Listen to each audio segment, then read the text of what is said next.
Assalamualaikum warahmatullahi wabarakatuh dan selamat datang ke podcast Kerana Malaysia yang dibawakan khas oleh Yayasan Strategik Lestari ataupun YSL, dan anda bersama dengan saya, penyelidik daripada YSL iaitu Syauqi Johara, dan ini merupakan episod yang pertama dalam siri podcast Kerana Malaysia. Dan insya-Allah pada hari ini kita akan membawakan seorang tokoh politik nasional yang terkemuka untuk kita menelusuri dan juga memahami topik perbincangan yang sekejap lagi saya akan utarakan. Cuma sebelum itu, memandangkan ini merupakan episod yang pertama, jadi adalah baik untuk kita memahamilah apakah objektif, hala tuju dan juga sasaran yang kita cuba capai daripada podcast ini. Yang mana kita sekarang dalam bulan kemerdekaan. Dan insya-Allah tahun ini Malaysia akan menyambut ulang tahun kemerdekaan untuk tahun yang ke-66. Dan untuk itu kami cuba untuk mengambil semangat kemerdekaan ini, kita cuba untuk mengenengahkan isu-isu tentang kebajikan rakyat dan juga agenda kenegaraan. Kerana tidak berertilah bulan kemerdekaan itu sekiranya kita hanya menyambut sebegitu sahaja tanpa ada natijah yang kita mahukan. Dan juga tak lama lagi kita juga akan di peringkat legislatif di mana Parlimen akan membahaskan atau akan berbincangkan tentang laporan kajian separuh penggal RMK yang ke-12. Mungkin perbincangan kita juga akan ke arah untuk melihat apakah cadangan-cadangan polisi dan juga inisiatif bagi menuju ke arah laporan kajian separuh penggal RMK ke-12 itu. Dan untuk itu, untuk episod yang pertama ini, kita akan membawakan seorang tetamu, tokoh politik khas daripada Parti Perikatan Nasional dan juga PAS, iaitu saya perkenalkan Datuk Seri, Yang Berhormat Datuk Seri Tuan Ibrahim Tuan Man. Apa khabar Datuk Seri? Baik, Alhamdulillah, terima kasih. Rasanya semalam berucap semasa pengumuman calon di Johor. Di Simpang Jeram. Simpang Jeram, Johor. Dan saya rasa penonton mungkin sangat familiar dengan kita punya panel kita pada hari ini. Dan mungkin untuk berikan sedikit konteks, sebab kita ada seorang tokoh politik di sini dan beliau akan memakai beberapa jenis topi pada hari ini kerana beliau juga adalah seorang politician, seorang wakil rakyat dan sebagainya. So mungkin saya akan sebutkan beberapa latar belakang beliau, di mana beliau merupakan timbalan Presiden Parti PAS, juga sebagai ahli Parlimen Kubang Kerian, juga sebagai ahli Dewan Undangan Negeri Pahang bagi Don Ceka, di mana Don Ceka ni dalam Parlimen Lipis lah. Dan selain daripada itu, beliau juga merupakan seorang mantan Menteri Alam Sekitar dan Air dari tahun 2020 sehingga tahun 2022. Jadi mungkin sebagai mukadimah perbincangan kita pada hari ini, mungkin Datuk Seri boleh ceritakan sikitlah bagaimana boleh menguruskan kesibukan pelbagai tanggungjawab ini. Okey, terima kasih banyak Zaki. Alhamdulillah pagi ini kita dapat bersama dalam siri podcast yang pertama di bawah Yayasan Strategik Lestari. Saya ucap tahniahlah pada YSL kerana mengambil inisiatif ini. Saya tengok kita perlu mempelbagaikan medium dalam menyampaikan mesej maklumat kepada rakyat, kepada masyarakat kita, khususnya isu-isu yang melibatkan kelestarian alam sekitar. Sebab bila sebut alam sekitar, dia mencakupi semua aspek, semua manusia, alam, tumbuhan, haiwan dan segala-galanya. Jadi soalnya kalau kita lihat dalam ditanya macam mana mengurus perjadual hidup ni, sebenarnya saya dah mula lama dah. Sebab tu kadang-kadang bila saya mula kuliah pengajian ni sejak saya tingkatan 4 lagi. Tingkatan 4 saya dah mula khutbah di masjid. Kemudian bila setiap kali saya balik cuti hujung minggu ataupun cuti penggal, balik kampung, mesti kena buat kuliah.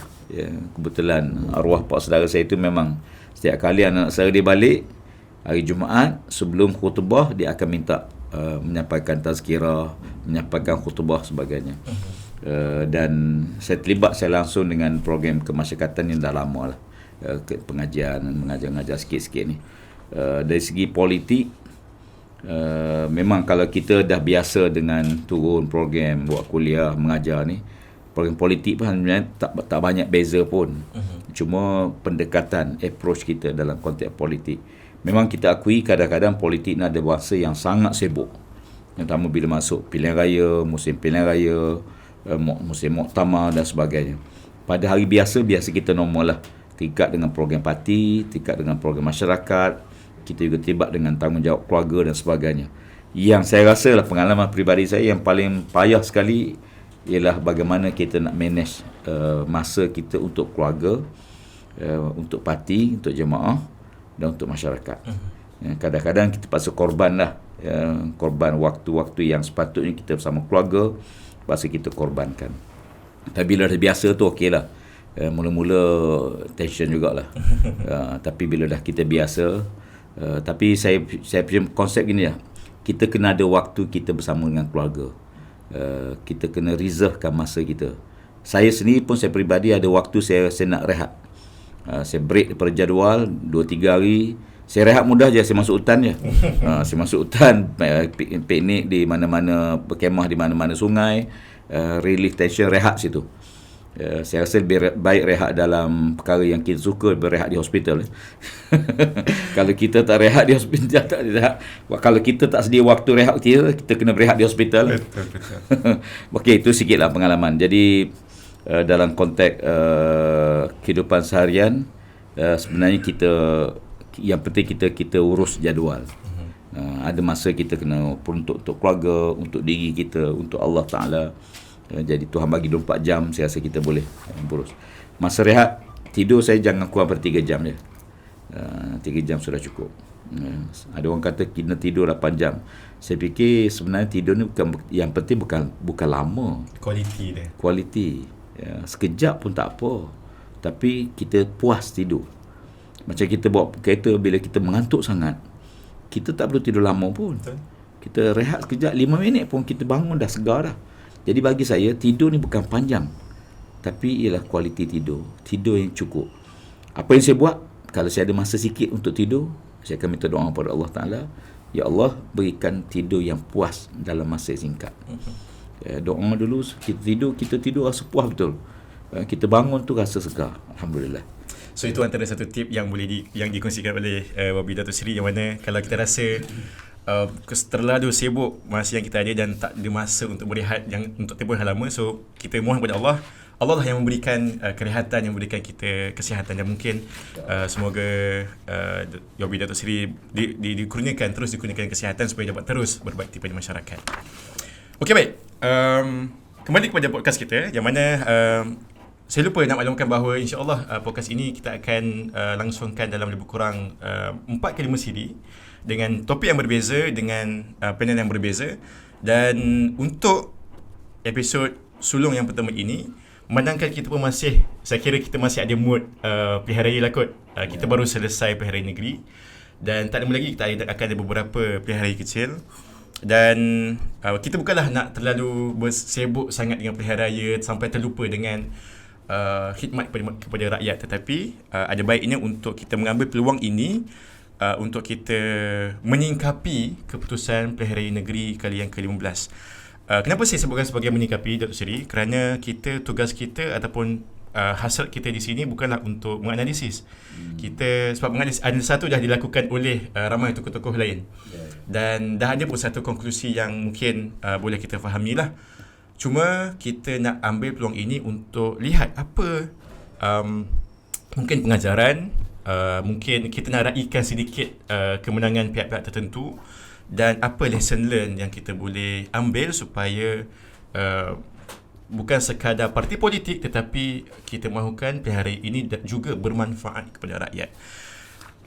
So kita akan untuk episod kali ini kita akan bincangkan tentang pilihan raya negeri. Dan kalau sekiranya kita imbas secara menyeluruh keputusan pilihan di 6 buah negeri ini, kita boleh nyatakan secara umum yang mana ada pihak yang menang besar, ada pihak yang kalah besar, dan ada juga pihak yang seimbang, lose some and win some. Dan sebagai contoh, kalau saya boleh sebutkan, Datuk Seri, kalau kita buat perbandingan, sebab sekarang ni kita boleh sebutkan ada 2 koalisi utamalah sekarang. Kita ada satu Pakatan Harapan dan juga Barisan Nasional sebagai satu koalisi, Dan satu koalisi yang lain ialah Perikatan Nasional. Kalau lihat perbandingan jumlah kerusi yang dimenangi, sebagai contoh di Kedah, Perikatan Nasional 13/3, Kelantan 43/2, dan Terengganu antara yang cemerlang 32/0. Dan selain dari itu juga, kita ada di negeri-negeri di belah pantai barat seperti Pulau Pinang 11/29, Selangor 22/34 dan Negeri Sembilan 5/31. Dan secara keseluruhan jumlahnya ialah 146 berbalas 99.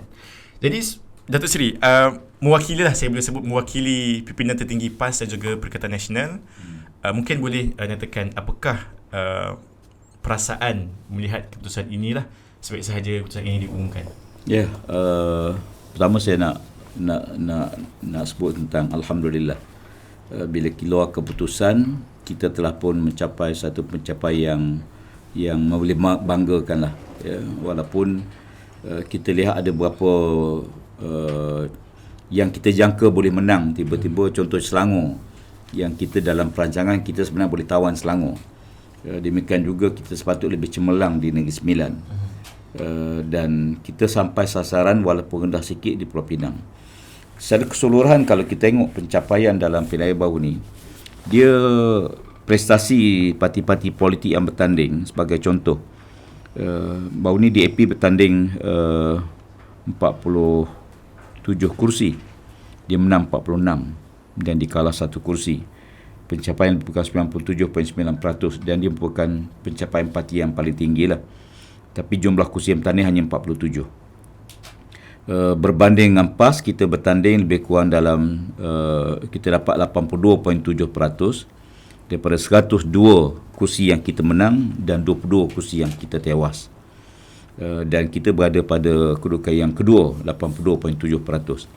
Diikuti oleh Bersatu 49.4%, di mana 40 kursi dia menang, 41 kursi dia kalah di Parti Bersatu.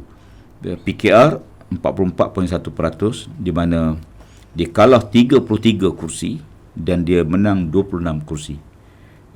Dan kalau kita lihat Parti Amanah juga berada pada keadaan yang sangat kritikal. Pencapaian baru ni dia kalah 23 kursi dan dia hanya menang 8 kursi. Manakala UMNO 89 kursi dia tewas. Saya kira ni antara yang terbanyak lah. 89 kursi dia kalah, dia hanya menang 19 kursi dan pencapaian UMNO ialah 17.6%. Manakala Gerakan bertanding 37 kursi, dia menang 1 kursi di Kedah dan dia tewas 36 kursi, 2.7%. Dan Parti Muda bertanding 14 kursi dan dia tewas semua. Jadi kalau kita analisa tentang pencapaian parti-parti politik, kita lihat dua parti utama lah, iaitu PS diwakili oleh DAP 97.9%, manakala PAS dalam coalition, dalam muafakat Perikatan Nasional kita 82.7%. Kalau kita lihat dalam pencapaian ini, agak membanggakan kita dengan pencapaian tersebut, sebab ini kali pertama dalam sejarah. Cuma saya sebut tadi, kenapa kita tiba-tiba kita gagal tawan Selangor. Kalau tengok ikut perancangan awal, Selangor kita boleh tawan. Tapi kita hanya menang lebih kurang dalam 22 kursi. Kita berjaya menafikan 2/3 majoriti di Selangor. Cuma saya tengok dalam konteks Selangor ini, PAS menang lebih kurang 10 daripada 17 kursi. Dan kita lihat pencapaian ini, sebenarnya ada beberapa tempat yang kita perlu lihat balik. Apa faktor ketewasan kita situ? Sebab jangka awal kita boleh menang dan kita boleh tawan pun Selangor. Tetapi bila kita keluar keputusan, saya tengok ada beberapa perkara mungkin kita kena tengok secara lebih dekat tentang kekuatan jentera, sokongan yang sepatutnya lebih yang kita capai.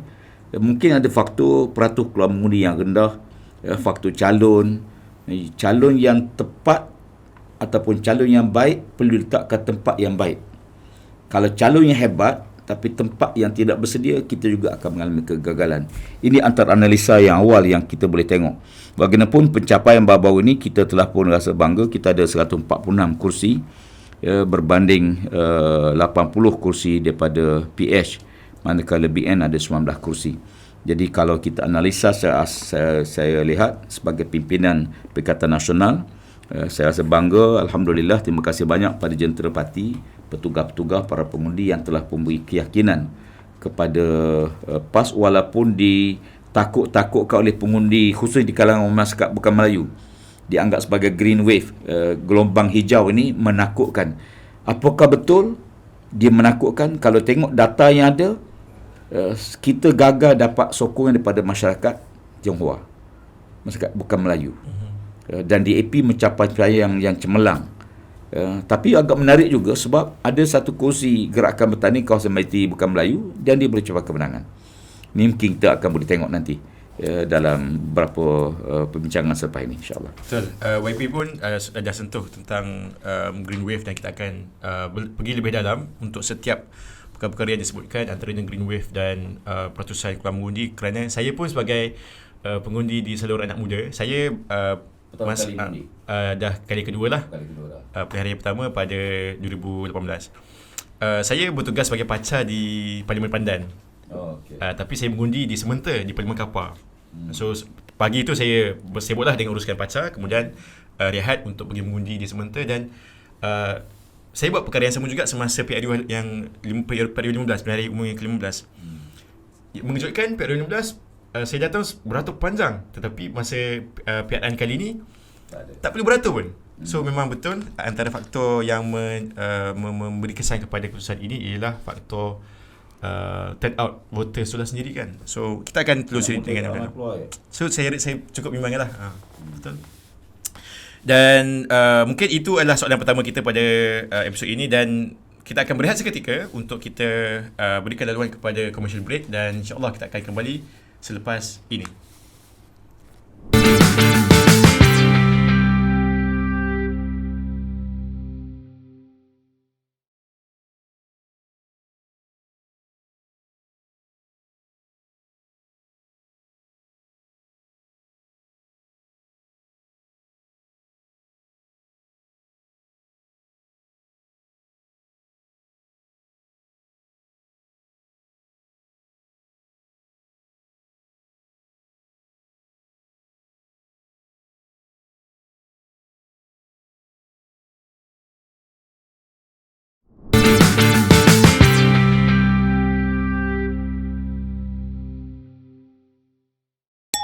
Kembali lagi kita ke podcast Kerana-Demo Malaysia yang dibawakan oleh Yayasan Sri Lestari, dan ini merupakan episod yang pertama kita mahu menyingkapi keputusan PRN yang ke-15 baru-baru ini.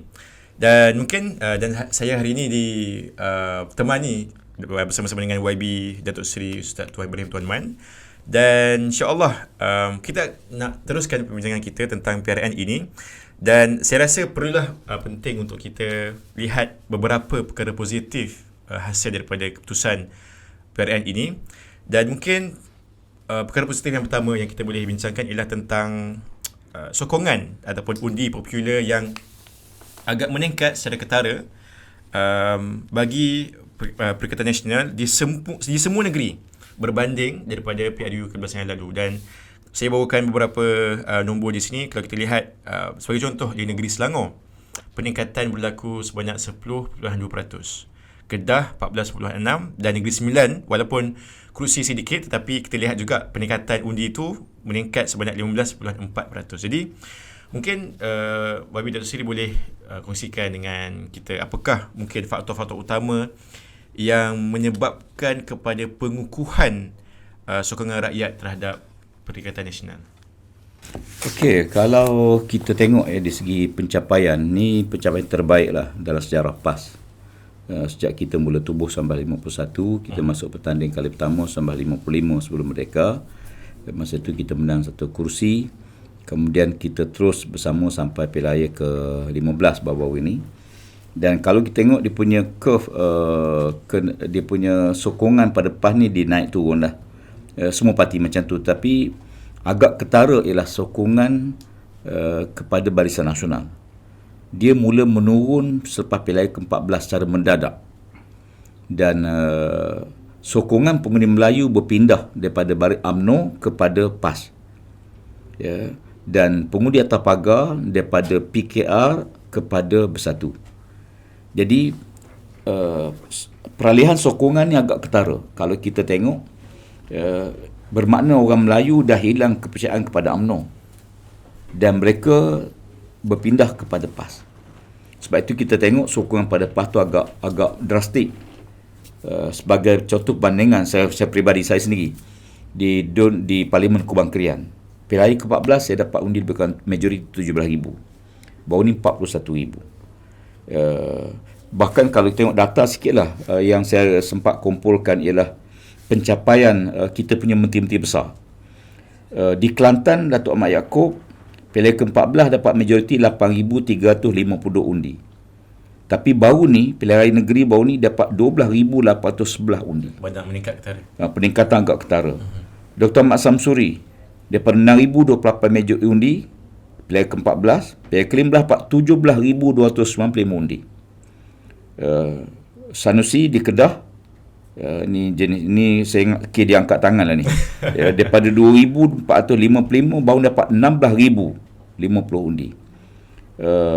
Berbanding dengan calon-calon menteri besar, ketua menteri daripada PH. Contoh di Pulau Pinang. Ketua menteri Pulau Pinang pilihan ke-14 dapat 7,808 undi. Baru dapat 7,116 undi. Walaupun pengundi bertambah, anak muda masuk, tapi sokongan dia jatuh. Dia hilang 700 undi. Demikian juga menteri besar Selangor. Pilihan raya dulu dia dapat 11,374 undi majoriti. Baru dia dapat 5,185 undi. Bayangkan daripada 11,000 dia turun 5,000. Hanya dapat 5,000 majoriti. Demikian juga di Negeri Sembilan. Pilihan raya 14, menteri besar Negeri Sembilan dapat 3,413. Baru-baru ni dapat 2,662. Maknanya kalau kita tengok ni, 3 menteri besar daripada PAS, Kelantan, Terengganu, Kedah, peningkatan sangat luar biasa. Berbanding PS, termasuk DAP, juga merosot. PS agak ketara. Dan saya tengok dia punya perubahan ini, kenapa berlaku pengukuhan? Pertama, saya tengok ada 3 faktor lah mungkin dalam masa yang terbatas. Yang pertama ialah soal keyakinan. Masyarakat hilang keyakinan pada UMNO. Sebab saya tengok punca besar bila UMNO bergabung dengan DAP. Mana-mana parti pun bergabung DAP memang jatuh. Yang untung DAP. Waktu dulu PAS pernah bergabung dengan DAP dalam Barisan Alternatif. Dan juga Pakatan Rakyat. Dan Pakatan Rakyat. Undi kita jatuh. Kemudian demikian juga PKR bergabung dengan DAP, dia sokongan dia jatuh. Sekarang ni UMNO bergabung dengan DAP. Jadi siapa-siapa bergabung dengan DAP ni, yang untung ialah DAP. Tapi undi Melayu, UMNO hilang undi trust dia. Kalau tengok dari segi populariti, undi yang UMNO dapat 1 juta lebih. Hampir tak sampai 1 juta pun, 900 lebih. Undi popular. Bermakna ahli UMNO ada 3 juta. Itu yang UMNO dakwa. Sama ada diorang tak turun mengundi ataupun diorang berpindah undi. Berpindah undi. Makna kalau ahli kita 3 juta, kita hanya dapat 900,000, apa maknanya? Maknanya ahli parti tak undi UMNO. Sebab mereka hilang keyakinan. Mungkin faktor pertama kerana gabungan dalam PH yang ahli UMNO tak boleh terima. Yang kedua, presiden lah. Ingat presiden pun kalau tukar pun mungkin lebih baik. Tapi tengok keadaan, saya fikir saya kali sebut kalau driver tukar kereta buruk pun tak ada juga. Jadi mungkin ini sampai masa lah apa disebut oleh Tun Razak tahun 1979 ialah perlunya ada backup parti bagi orang Melayu, dan backup itu ialah pada PAS. Itu faktor pertama, keyakinan. Yang kedua ialah isu semasa lah. Isu semasa saya tengok kerajaan ni gagal. Pertama, dia gagal menaikkan janji dia pada rakyat. Kalau kita berjanji dengan rakyat nak buat sesuatu dan rakyat diulang-ulang benda yang sama, diulang, tiba-tiba rakyat tengok janji tak buat. Dan itu harga minyak, tol, kos hidup, rakyat tengok tak ada apa yang besar yang kita panggil sebab wow factor yang boleh menolong rakyat untuk balik menyokong kerajaan yang ada. Tambah pula bila Perdana Menteri seringkali di mana-mana pun isunya hampir sama. Duk blame tentang sakau, perompak, penyamun. Come on lah, you Perdana Menteri. Perdana Menteri kalau you ada kes, ada tahu orang ni penyakau, samun, perompak, perasuah, tangkap lah. dakwalah di mahkamah. Bukan kita pergi sana sini kita beritahu ada penyamun, tapi kita tak bertindak pada penyamun tu. Ya, kalau kita tak ada kuasa, kalau pembangkang sebut macam tu betul, tak apa, sebab pembangkang tak ada kuasa. Tapi kalau kerajaan, dia ada kuasa, dia beritahu bahawa ada penyamun, tiba-tiba dia beritahu penyamun, awak tangkaplah, awak ada kuasa. Dan diorang pun tak berjaya untuk mengambil peluang. Baru sahaja selesai PRU bulan 11. Dalam tempoh 7 ke 8 bulan ini terlalu banyak politicking. Rather than berkhidmat kepada rakyat. So mungkin itu antara pandangan. Sebab orang tengok kita boleh tengok di segi sokongan pegawai kerajaan. Pengundi awal ni terdiri pada tentera, polis dan pegawai kerajaan yang khidmat. Hampir kesemua mereka berundi pada Perikatan Nasional. Maknanya pegawai kerajaan juga hilang keyakinan kepada kerajaan yang ada hari ini. Dia itu kritikal. Kita kalau pegawai kerajaan tak sokong kita, ialah walaupun sepatutnya kerajaan dari segi perkhidmatan dia government of the day lah, dia akan patuh buat kerja untuk kerajaan yang ada, tapi dari segi sokong politik tu hak peribadi dia. Bila dia tidak menyokong kerajaan yang ada, maknanya dia hilang keyakinan walaupun dia buat kerja, tapi dia rasa kecewa lah. Sepatutnya kita berjalan pentadbiran ni ada track dia, ada sasaran yang ingin dicapai, kemudian ada kaedah dia bagaimana untuk capai tersebut. Jadi bila ini tak laksana, saya fikir mereka give up. Yang ketiga mungkin dalam masa terbatas inilah faktor besar ialah kita ada faktor spiritual lah. Tak banyak orang kaji dalam konteks ni. Saya nak beritahu dalam PAS ni, lepas pilihan umum, kita tak berhenti-henti solat hajat setiap malam. Tak pernah putus walau satu malam. Di Kelantan tak pernah putus satu malam pun. Lepas pilihan umum, habis saja hari ni keputusan, malam besok kita mula solat hajat tiap-tiap malam 5 tahun tanpa putus. Kemuncaknya himpunan di stadium Sultan Mahmud Kelima. Sama juga Kedah. Dibuat, dia ulama buat program. Sebab tu kita jangan tengok kekuatan jentera, pundi kita, isu kita, no. Ada satu aspek lain, iaitu hubungan kita dengan Allah Ta'ala. Dan aspek itu pun jarang diulas ataupun disentuh oleh para penganalisis. Sebab benda tu kita tak boleh nampak. Dan kita mungkin pandang remeh tentang hubungan antara Tuhan dengan pengundi. Sebab yang memegang hati ni ialah Tuhan, yang boleh membolak-balikkan sama ada nak sokong A ataupun sokong B. Dan itu antara yang ketinggalan lah. Sebab tu saya tengok dalam Quran pun Allah sebut sebarang kemenangan tu datang kerana pertolongan Allah. Iza jaa nasrullahi wal fath. Al-fathu datang selepas nasrullah. In tansurullah yansurkum. Nasrullah tu, pertolongan Allah tu asas dia. Jadi bukan kita. Sebab tu dalam perang Hunain, bila tentera Islam rasa kita kuat, bilangan tentera kita ramai canggih, tapi kalah. Dan kita jumpa ayat Quran, kam min fi'atin qalilatin ghalabat fi'atan katsiratan biiznillah. Berbanyak kumpulan yang kecil berjaya mengalahkan kumpulan besar dengan izin Allah. Ada orang kata ini tentera bolehlah perang, demokrasi tak boleh. Tak, demokrasi pun betul. Alipah berapa ribu saja. Di Kubang Keria Alipah berapa ribu, 2,000 lebih. Tapi yang sokong kita berapa puluh ribu. Maknanya ahli kita yang komit, yang hardcore kita mungkin tak ramai. Tapi kenapa orang lain yang atas pagar beri sokong pada kita? Ini ketentuan Allah Ta'ala. Sebab tu saya seringkali pesan di mana-mana petugas parti, jangan putus hubungan dengan Allah Ta'ala. Jaga hubungan dengan Allah Ta'ala. Kita hanya berusaha ikhtiar. Kalau Allah tidak tolong kita, kita tidak akan mencapai kemenangan. Jadi faktor itu saya fikir yang kita boleh saya tengahkan pada episod kita kali ini. Dan kita juga perlu lihat dari aspek kemenangan, sudah tentu banyak faktor-faktor yang menyumbang kepada pengukuhan undi Perikatan Nasional ini, dan ini sangat ketara apabila kita lihat kejayaan di 3 buah negeri yang ditadbir oleh PAS sebelum ini, iaitu Kedah dan juga Kelantan juga Terengganu. Kedah dan Kelantan kita hampir sapu bersih kecuali beberapa 2 ke 3 kerusi, dan tiada pembangkang di Terengganu. Jadi ini satu kejayaan sudah tentu, cuma kita juga kena tahu ada orang berpandangan kalau tiada pembangkang ini tak baik untuk demokrasi dari sudut pandangan yang lain lah. Cuma bagaimana pandangan Wabi Datuk Seri, kita nak menanggapi pandangan tersebut, dan supaya walaupun negeri yang tanpa pembangkang ini boleh ditadbir dengan baik dari segi tadbir urusnya, dari segi integritinya, dari segi khidmat pada rakyatnya, bagaimana kita nak pastikan benda itu berlaku di Terengganu? Okey, ada dua perkara. Yang pertama sekali, pencapaian lah. Macam Tuhan atur-atur, Terengganu kosong pembangkang, Perlis ada seorang buat denak. Yang kedua di Kelantan ada dua di Kelantan. Di Kedah ada 3. 0, 1, 2, 3. Jadi next ni yang keempat mungkin Selangor lah kot. InsyaAllah, amin. Saya nak tengok dalam konteks ini, sistem demokrasi ni kadang-kadang kita tak boleh adapt 100%. Walaupun demokrasi barat itu, kita terima sistem negara kita demokrasi berparlimen. Tapi dalam konteks PAS, kita bukan cedok 100% demokrasi. Contohnya calon. Dalam sistem demokrasi, calon jangan ada kes jenayah, ada kes rasuah, ada gitu, okeylah. Tidak gila. Warga negara berdaftar. Tapi dalam konteks PAS, dia tak, orang fasik tak layak calon.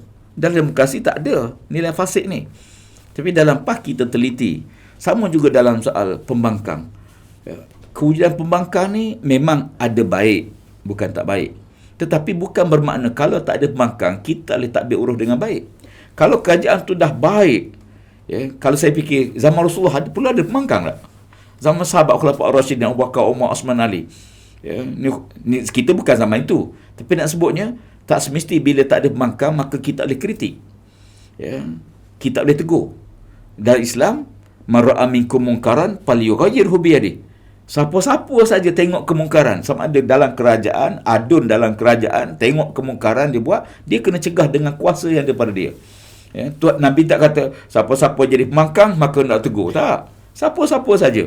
Jadi dalam konteks general macam ni, dalam konteks pentadbiran, ada perkara yang kita boleh jadi menegur kerajaan yang ada, tanya Menteri Besar, tanya esko-esko kerajaan negeri, dan itulah peranan. Sebab saya tengok pengalaman saya peribadi waktu saya di kementerian, yang mari jumpa yang tegur kita tu kadang bukan pembangkang pun. Kawan-kawan kita yang dapat maklumat, cuma saluran. Pembangkang kadang-kadang nak advantage dengan sebab dia bising, dia buat tapi benda ni kecil je. Benda dibangkitkan tu bukan isu mana pun. Sebagai contoh, saya peribadi sebut bila Perdana Menteri mengislamkan seorang, apa dah bising sangat. Siapa-siapa saya orang Islam nak mengislamkan boleh. Perdana Menteri mengislam, bagi saya positif, apa masalahnya? Tak boleh sebab dia Perdana Menteri dan dia orang Islam. Bagi saya siapa-siapa pemimpin pun kita janganlah benda yang remeh-temeh macam tu kadang jadi isu. Sanusi ketuk gurau kepala seorang pelajar. Ini biasa sebenarnya, bukan ketuk dengan besi dengan tukul. Ini gurauan, tapi kadang-kadang yang bila pembangkang tak ada modal, benda macam tu pun jadi isu. Bagi kita, apakah ni polisi ataupun benda furuk, dasar atau perkara-perkara remeh-temeh. Bila pembangkang tak ada isu dasar, dia akan timbul isu remeh-temeh. Jadi bagi saya, walaupun Terengganu tak ada pembangkang, bukan bermakna pentadbiran tu tak boleh tegur. Dan sebab itu dalam Islam kita ada Al-Hizbah, sistem Hizbah. Hizbah dan Islam ni dibentuk satu badan, ada autoriti, boleh menegur khalifah, boleh menegur Amir Mukminin, boleh menegur gubernur pun. Sebab tu Sayyidina Abu Bakar bila jadi khalifah dia kata pada dia, ini wulitu alaikum walastu bi khairukum. Kamu lantik aku hari ni, aku bukan orang terbaik di kalangan. Tapi kalau kamu dapati aku berada dekat dalam betul, tolong bantu. Tapi kalau aku tak betul, tolong tegur, nasihat. Sayyidina Umar pesan demikian juga. Hingga ada seorang sahabat bangun, cabut pedang. Yang Umar, kalau kamu tak betul, aku akan betulkan kamu dengan pedangku ini. Sebab tu dalam konteks sistem Islam, lebih hebat pada demokrasi kerana teguran tu mesti wajib tegur. Tak boleh mentang-mentang kita jadi wakil kerajaan, parti bersama dengan kerajaan, kita tak tegur. Tak boleh, wajib tegur. Kalau siapa-siapa tengok kemungkaran, maka dia wajib tegur. So, dengan kuasa, dengan lidah, dengan tangan, dengan lidah ataupun dengan hati. Jadi ini kaedah susunan dia. Jadi saya fikir walaupun tak ada pembangkang, bukan makna kerajaan tu tak boleh tegur, dan kita minta wakil-wakil rakyat kita juga. Saya sebagai pimpinan PAS, saya nak supaya ahli-ahli adu-adu PAS kita di Terengganu bertindak, yang tak betul tegur, yang mana tak baik kena perbetulkan, kena baiki. Kita kena bina bersama sebuah negara yang mudah-mudahan baldatun thayyibatun wa rabbun ghafur. Dan sangat baik pandangan yang Wabi sebutkan sebentar tadi, yang mana kita nak keluar daripada pandangan demokrasi yang sempit, yang mana hanya pembangkang sahaja yang boleh menegur, hanya yang bila jadi kerajaan perlu sokong 100%. Sedangkan perkara tersebut tak semestinya berlaku sebegitu, dan kita perlu jalankan tanggungjawab sekiranya diberikan peluang tersebut. Dan mungkin kita juga nak sentuh kerana kita ni berbicara dalam bulan kemerdekaan. Baik juga kita lihat pilihan raya negeri ini dari aspek semangat menyambut bulan kemerdekaan itu, di mana kita dah saksikan Perikatan Nasional mula meneroka kawasan urban dan juga suburban. Sebagai contoh, di Selangor sebagai contoh, PN berjaya menawan beberapa don seperti Paizaras, Sungai Kandis, Hulu Kelang dan juga Taman Medan. Mereka ni sama ada di urban ataupun di suburban lah. Tapi hakikatnya, walaupun PN dah mula meneroka ke kawasan bandar-bandar ini, tetapi hakikatnya masih ramai majoriti besar pengundi-pengundi bukan Melayu ini memberikan undi kepada parti selain Perikatan Nasional lah, ataupun kepada PH, khususnya DAP. Jadi mungkin pandangan Datuk Seri, adakah PN yang ketika ini yang didominasi parti politik berteraskan Melayu Islam ini bersedia untuk mentadbir Malaysia yang majmuk? Kerana kita tengok rakyat Malaysia ni bukan Melayu sahaja, bukan Islam sahaja, tetapi sokongan yang bukan Melayu Islam ini hanya menjurus kepada satu parti, dan Melayu Islam majoriti menyokong Perikatan Nasional. Jadi adakah boleh Perikatan Nasional ini bersedia untuk mentadbir Malaysia lebih majmuk pada masa yang akan datang? Tetapi simpan dahulu jawapan. Kita akan berehat seketika untuk berikan laluan kepada iklan commercial break.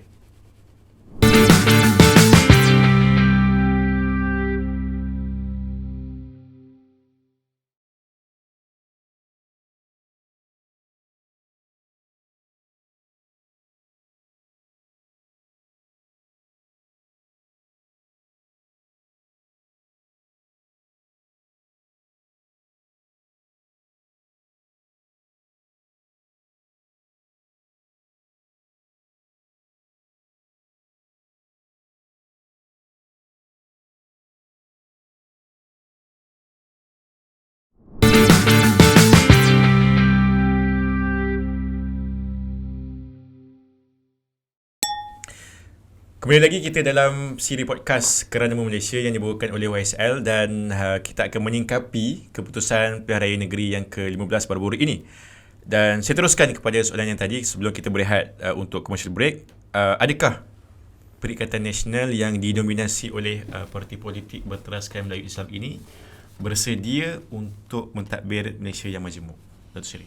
Okey, secara saya tengok dari segi data yang ada, orang lahir ada sebahagian tu rasa bimbang sebab seolahnya kita sekarang ada dualisme dari segi sokongan rakyat. Non-Muslim menyokong DAP dan Melayu menyokong Perikatan Nasional. Dan itu dibimbangi. Saya tengok sebenarnya latar belakang sejarah negara kita sebelum ni pun BN UMNO berpuluh tahun memerintah, 2/3 majoriti dalam keadaan yang Melayu menyokong. Masyarakat bukan Melayu berada dalam MCA, sedikit lagi dalam MIC. Sebenarnya bagi saya lah, di segi dualisme ni tak elok, tidak begitu baik. Sebab kita ke depan ni kita bimbang soal integrasi nasional dan soal perpaduan. Bila mana sentimen bangsa tu menjadi terlalu dominan hingga akhirnya boleh timbul polemik bangsa. Tetapi yang lebih penting pada itu ialah sistem tu mesti adil. Siapa yang mentadbir, kalau dia berlaku adil kepada rakyat dia tanpa mengira bangsa, dia tak timbul konflik.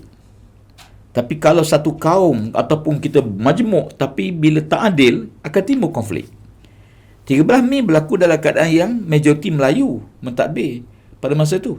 Sepatut tak berlaku lah. Tapi kerana sistem keadilan itu bagi saya bukan hanya melihat kepada parti. Kalau kita Perikatan Nasional, dalam Perikatan Nasional bukan dominasi, bukan semua Melayu. Kita ada dalam PAS, kita ada Dewan Himpunan Pendukung PAS yang di kalangan masyarakat pelbagai bangsa pun. Ada India, ada Cina, ada Iban dan sebagainya. Dalam Bersatu, kita ada yang ahli-ahli yang bersekutu daripada Bersatu, yang daripada bukan Melayu. Dan kita ada parti gerakan bersama. Walaupun gerakan hanya menang satu kursi di segi kemenangan, tetapi sokongan gerakan tempat dia bertanding, dia masih dapat sokongan yang 6 Malay ni, bukan Melayu pada parti pergerakan. Sebab tu bagi saya, pertama asalnya ialah sistem tu mesti adil. Kita tak boleh mengharapkan keadilan daripada sistem yang tak adil dan pemimpin yang tidak adil. Dua-dua ni kena betul. Pemimpin yang adil saja tak cukup kalau polisi dia tidak adil. Polisi tu mesti adil dan diurus oleh orang yang adil. Ya, bukan parti keadilan. Parti keadilan rakyat tolak sekarang untuk makluman pengurusi lah. Ya. Jadi sekarang ni bila kita tengok begitu, kalau kita boleh manage, mengurus masyarakat di Kelantan sebagai contoh. Di Kelantan tak ada parti lain, tak ada bangsa lain. Semua adun daripada Melayu Islam. Tapi apa yang Kelantan buat? Kita lantik wakil kaum dalam kerajaan. Orang Cina duduk dalam pentadbiran. Orang Siam duduk dalam kerajaan. Ya, bahkan semua daerah, semua parlimen ada wakil gerakan dalam pentadbiran kerajaan. Ya, maknanya walaupun mereka tak ada, tapi kerajaan yang adil, sistem yang adil menyebabkan mereka bertanggungjawab kepada rakyat walaupun dia bukan Melayu, bukan Islam. Itu asas pertama. Yang kedua, bagaimana kita boleh melihat keadilan itu bukan sama rata, tapi keadilan adalah memberi hak kepada yang berhak. Sebab tu contoh, bila kita sebut membasmi kemiskinan, kita bukan pergi pada orang Melayu. Siapa-siapa saya miskin? Ada Cina yang miskin, ada India yang miskin, ada orang asli yang miskin. Macam saya tinggal di Ampang pun, yang mana Ampang ni antara lokaliti yang ramai jugalah yang bukan Melayu, terutama yang Cina. Ya. Ramai yang naik motor cabuk, ramai yang orang-orang tua yang bersendirian dan tak dijaga dengan baik. So betul, kemiskinan tu tak mengenal bangsa dan kaum. Betul. Dia sebagai contoh, kita di Pejabat Agung PAS di Jalan Raja Laut, kita ada program untuk menyantuni golongan gelandangan. Saya terkejut bila 2-3 kali program itu buat. Yang hadir tu orang Cina pun ramai, India pun ramai, Melayu pun ramai. Maknanya kita, sebab tu saya kata, saya mesti melihat dalam konteks keadilan kepada mereka yang berhak mendapat hak. Ya, kadang-kadang dandan contohnya, dia lah dapat duit zakat, bantuan pun dia dapat, B40 pun dia dapat lagi. Ya, jadi kadang-kadang orang yang sama dapat 2-3, tapi kita kena tengok, bila seorang tu dapat 2-3 benda bajet dia dapat, confirm akan ada orang tak dapat. Sebab dia mengambil hak orang lain. Ya, sebab tu dalam harta kita ada hak orang miskin, dalam harta kita ada hak anak yatim, dalam harta kita ada hak orang susah. Jadi kalau kita dapat duit, kita tak bagi hak ni, Tuhan akan ambil hak kita. Ya, na'udzubillah lah. Ya, Tuhan dan dia ambil caranya macam-macam. Na'udzubillah, ada kebakaran. Ya, kenapa? Kerana harta sepatutkan bagi pada orang miskin, kamu tak bagi, Tuhan ambil. Ya, demikian juga kemalangan, musibah. Ya, kenapa? Kerana hak kita tak beri. Ya, macam saya sebut tadi lah, saya ada masa saya kena rehat di dalam hutan supaya saya tidak rehat di hospital. Ya. Jadi kalau kita tak bagi hak orang miskin, orang susah, Tuhan akan ambil dengan cara yang kita tak setuju, tak suka. Na'udzubillah, musibah, kebakaran, banjir, musnah harta, ya, kedai musnah. Cuba cek, zakat keluar ke tak keluar? Ya, pendapatan keluar zakat tak keluar? Ladang, tiba-tiba mari musibah, rosak ladang. Cuba cek balik. Jangan marah kepada fenomena alam, tapi tengok kita tunai hak dia. Wa atu haqqahu yauma hasadi. Kata Allah Ta'ala, keluarkan zakat dia pada hari kamu tuai hasil. Waktu kita tuai hasil sawit, kita keluar zakat tak keluar. Ya, padi, kebanyakan penahan padi, alhamdulillah, keluar zakat. Tapi hasil-hasil lain, kita bagi dah hak dia. Jadi bagi saya dalam konteks keadilan pada kaum ni, bukan melihat pada bangsa, tapi melihat kepada siapa yang berhak. Ya, sebab tu bagi saya, walaupun kita nak supaya orang bukan Islam, khususnya masyarakat Tionghoa, masyarakat Cina, juga menyokong Perikatan Nasional. Sebab keadilan yang kami bawa bukan untuk satu kaum. Keadilan kepada semua kaum. Ya, dan kita tunjuk bukti di Kelantan, di Terengganu. Ya, di Kelantan, patung Buddha yang paling besar, yang berdiri ada, duduk ada, yang baring ada. Mereka tak diganggu pun. Amalan agama mereka bebas. Makan minum. Ada orang tanya saya, dia kata, di Kelantan dia makan babi ke? Bukan makan lah, 2-3 ekor sehari pun boleh makan. Ada orang tanya, arak ada jual di Kelantan? Ada. Arak masih dijual di Kelantan. Itu antara salah faham masyarakat yang bukan Melayu terhadap negeri-negeri yang ditabir oleh. Ya. Ini ketakutan yang sengaja dimomokkan oleh DAP. DAP menakut-nakutkan masyarakat dengan masyarakat bukan Islam kerana tindakan majlis politik dia. Sebab tu bagi kita, bila kita mentadbir, kita kena berlaku adil pada semua kaum.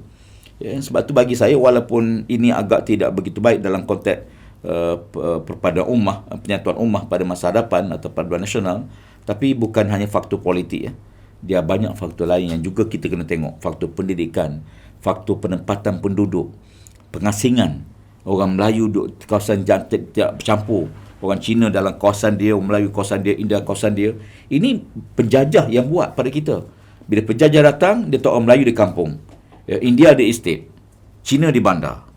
Akhirnya, kita meneruskan agenda ni, di mana tidak ada integrasi di segi perpaduan masyarakat dan sebagainya. Termasuk sistem pendidikan kita. Jadi banyak perkara lah kalau kita tengok dalam konteks perpaduan menjelang kemerdekaan negara, mungkin kita kena lihat balik pada core, asas kepada pembinaan negara. Wallahualam. Dan betul, sokongan ataupun pengasingan di antara kelompok-kelompok ialah Melayu dan juga yang bukan Melayu. Dari satu sudut mungkin kita boleh lihat ataupun diterjemahkan melalui sokongan undi ataupun jalanan politik.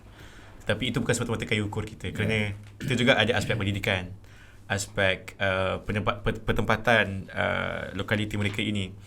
Jadi walaupun bibit-bibit kita boleh kata sebagai polarisasi lah kot, di mana satu kelompok berada di hujung kutub dan satu kelompok di hujung kutub yang lain.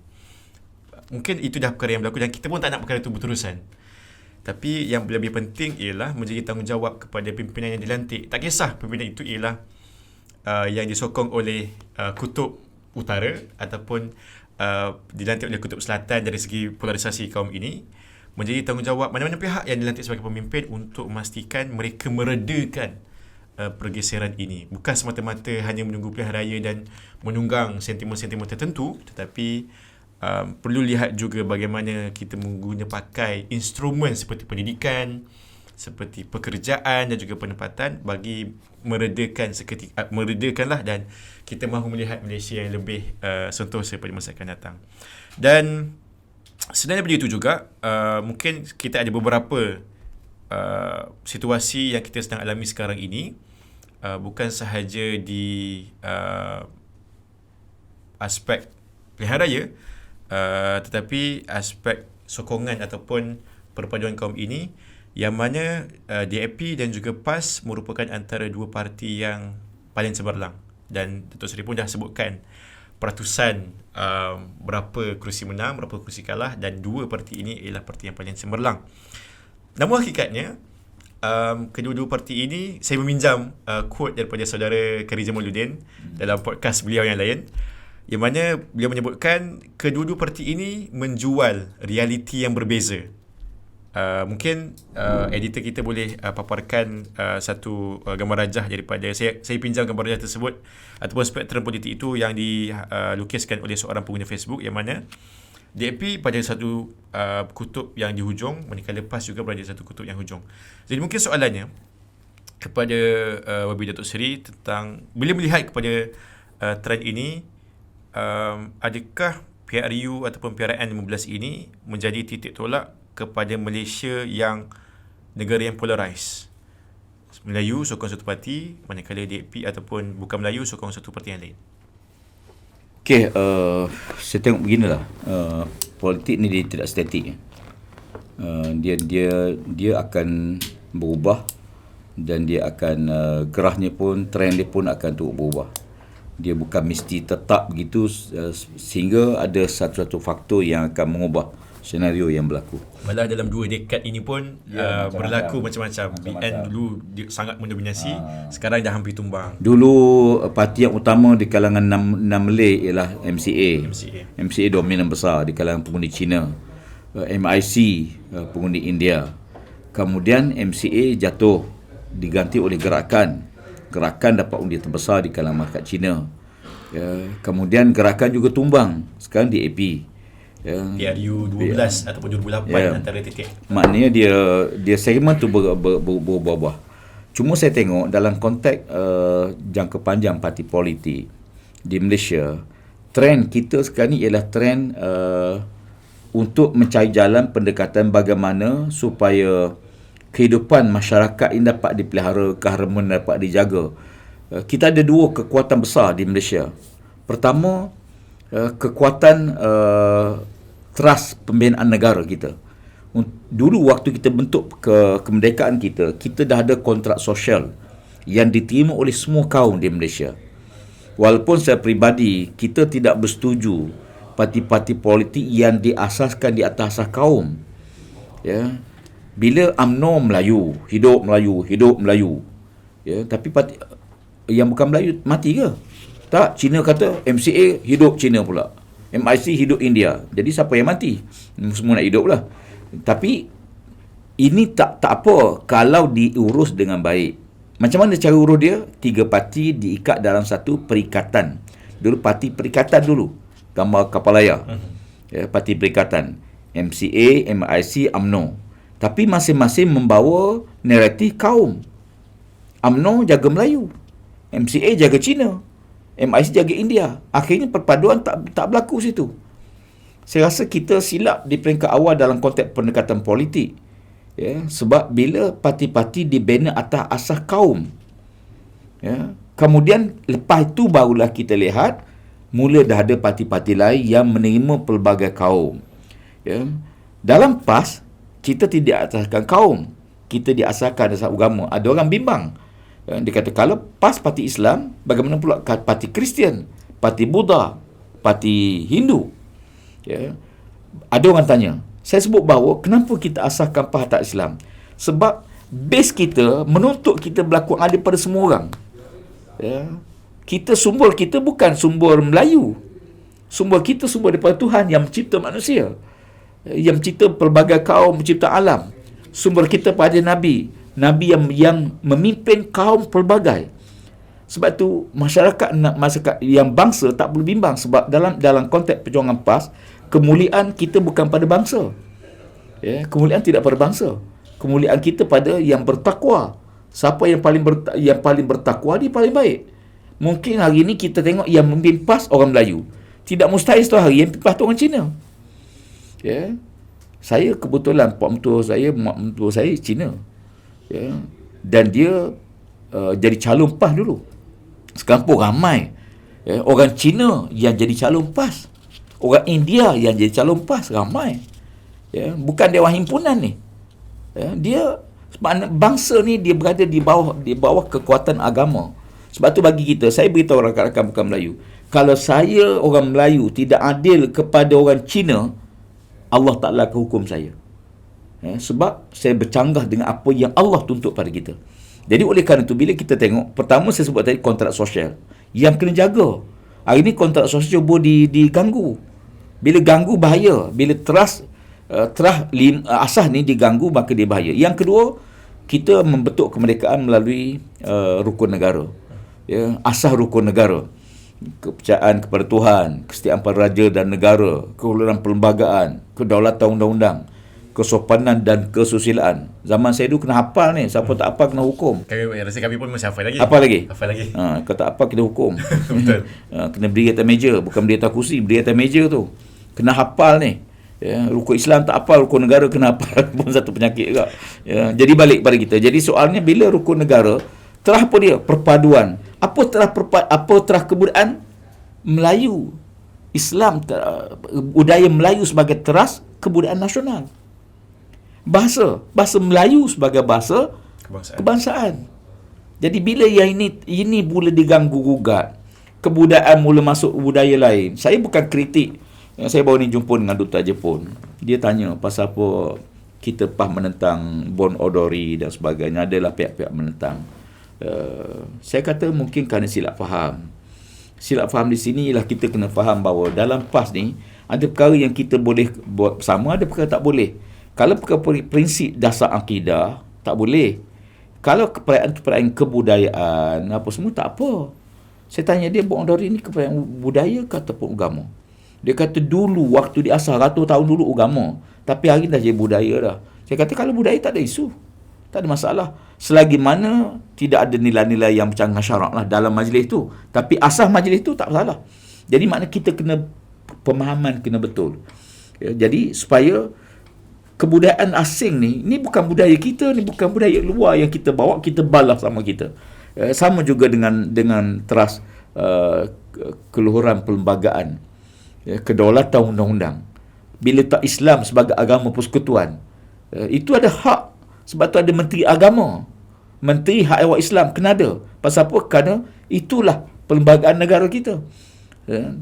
Dulu berpuluh tahun orang tak petikai pun, tapi hari ni bila ada pihak petikai, kenapa ada Menteri Agama Islam, kenapa tak ada Menteri Agama Kristian? Orang yang petikai ni tak faham sejarah. Negara kita diasaskan di atas asas kita terima semua kaum ni sebagai warga negara, tapi mesti menghormati dasar asas pembentukan negara tersebut. InsyaAllah negara akan harmoni. Tak ada masalah. Kita dah tukar berapa kali Perdana Menteri baru ni? 4 kali kan? Tak ada huru-hara, tak ada perangan, tak ada gaduh, tak ada tumpah darah. Kalau tukar kali kelima pun insyaAllah saya rasa tak ada masalah. Dah bagi hint, nanti kita akan bincang sikit berkenaan tentang ayat terakhir YB tu di hujung podcast ini. Mungkin kita nak tukar sedikit intonasi kita. Tadi kita dah bincang sedikit tentang perkauman, tetapi ada beberapa isu-isu yang menjadi perbincangan lah, ataupun yang mungkin kurang sedap didengari kerana ada beberapa pandangan daripada rakyat kebanyakan terutamanya.